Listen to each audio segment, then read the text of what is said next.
Hi! Hello అందరికీ. మేము రీసెంట్‌గా తిరుమల ఎళ్ళాం. మా ఫ్యామిలీ అండ్ మా పిన్ని ఫ్యామిలీ కలిసి. ఇక్కడ నేను చూపిస్తున్నాను కదా! ఇక్కడ అయితే లగేజ్ చెకింగ్ ఉంటది. లగేజ్ అండ్ మొత్తం చెక్ చేసిన తర్వాత బస్‌లో ఎళ్తే గన మనం బస్ నంబర్ గుర్తుపెట్టుకొని సేమ్ బస్‌లో మళ్ళీ చెకింగ్ అయిపోయిన తర్వాత ఎక్కాలనమాట. మేము బస్‌లోనే ఎళ్ళాం. బస్ టికెట్ వచ్చి అడల్ట్స్‌కి ₹90 అండ్ అది నార్మల్ బస్‌లో. ఏసీ బస్‌లో అయితే ₹110 ఉంది. అలా బస్‌లో ఎళ్ళాము. ఇక్కడ చాలా బావుంటది పైకి వెళ్ళే దారంతా. నేను చిన్నప్పటి నుంచి ఒక్కసారి మాత్రమే వెహికల్‌లో వెళ్ళాను. మిగిలినంతా అలిపిరి స్టెప్స్‌లో నడుచుకునే వెళ్ళేవాళ్ళం. మనకు వెళ్ళే దారిలో శ్రీవారి ఫేస్ మొత్తం అంతా మంచిగా కనిపిస్తది. మంచిగా గమనిస్తే. మొత్తం గ్రీనరీ అంతా చాలా బావుంటది కదా! చాలా పీస్‌ఫుల్‌గా ఉంటది వెళ్ళేటప్పుడు. మంచిగా ఆ గ్రీనరీ మొత్తం చూసుకొని ఎంజాయ్ చేసుకుంటూ ఎళ్ళొచ్చు. అలా పైకెళ్ళిన తర్వాత మేము దిగిన ప్లేస్ వచ్చి సీఆర్ఓ ఆఫీస్ దగ్గర దిగాము. ఎందుకంటే సీఆర్ఓ ఆఫీస్‌లో మనకు రూమ్స్ దొరుకుతాయి. సో, రూమ్స్ కోసం వెళ్ళాం గానీ, మాకు రూమ్స్ దొరకలేదు.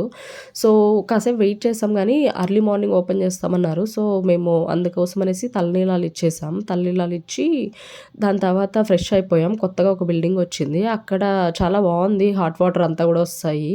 అక్కడెళ్ళేసి మొత్తం ఫ్రెష్ అయిపోయిన తర్వాత వెంగమాంబ అన్న ప్రసాద కేంద్రంకెళ్ళాము. అక్కడెళ్ళి నైట్ 9 అయిందనుకుంటా. అక్కడ ఫుడ్ తినేసి సర్వదర్శనంకి స్టార్ట్ అయ్యాం మేము.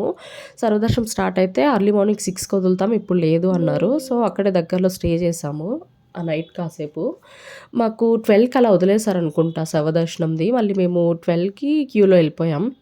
ఎళ్ళిపోయి లగేజ్ కూడా తీసుకొనెళ్ళాం మాతోనే. ఎందుకంటే లగేజ్ పెట్టడానికి కూడా మాకు లాకర్స్ దొరకలేదు. చాలా పెద్ద లైన్ ఉండే.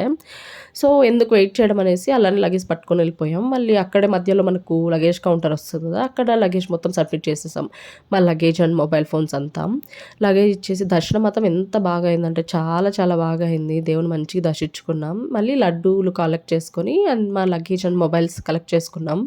దాని తర్వాత పైనున్న ప్లేసెస్ తిరగడానికెళ్ళాము. మేము జీప్ మాట్లాడుకున్నాం. 1900 ఎంతో 7 ప్లేసెస్‌కి చెప్పారు. జపాలికి కొంచెం కాస్ట్ ఎక్కువైతది. జపాలి ఇంక్లూడ్ చేసుకుంటే. కొంచెం దూరం అంటారు వాళ్ళు. అండ్ టైమ్ టేకింగ్ అది. ఎందుకంటే నడుచుకొనెళ్ళాలి కొంచెం. మేము ఫస్ట్ వెళ్ళింది శ్రీవారి పాదాలనమాట. నెక్స్ట్ శిలాతోరణం ఎళ్ళాం. శిలాతోరణం పక్కనే చక్రతీర్థం ఉంటది. చక్రతీర్థం కూడా చూసుకున్నాం. ఇక్కడ వాటర్ కనిపిస్తాయి. ఆ వాటర్‌లో కాయిన్స్ ఏస్తూ ఉంటారు. ఎందుకని నాకు తెలీదు.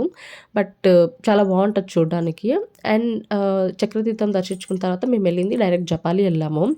జపాలి మనకు దగ్గర వరకు రోడ్ ఉంటది కానీ మట్టి రోడ్. బట్ వెహికల్ వాళ్ళు మెయిన్ రోడ్‌లోనే వదిలేస్తారు. అక్కడి నుంచి 1 కిలోమీటర్స్ ఉంటది మనకి. లోపలికి నడుచుకొనెళ్ళాలి. స్టెప్స్ ఉంటాయి. వెళ్ళిన తర్వాత అక్కడ మనకు చెట్టుకి స్వయంభూ వినాయకుడు ఉంటారు. అండ్ హనుమాన్‌ని మొత్తం దర్శించుకున్న తర్వాత ఆ ప్లేస్ చాలా బావుంటది. అలా కాసేపు కూర్చున్నాం. అలా కూర్చున్న తర్వాత మొత్తం చూసుకొని రిటర్న్ అయ్యామనమాట. రిటర్న్ అయ్యి పాపనాశనంకెళ్ళాము. పాపనాశనం చూసుకున్న తర్వాత మాకు టైం సరిపోలేదు. మేము ఆకాశగంగా అండ్ వేణుగోపాల స్వామి టెంపుల్‌కి వెళ్ళలేకపోయాము. రిటర్న్ సేమ్ జీప్‌లోనే రిటర్న్ తిరుపతికొచ్చేసాము. వచ్చే దారిలో హనుమాన్‌ని దర్శించుకున్నామనమాట. Please do like, share and subscribe. Thank you.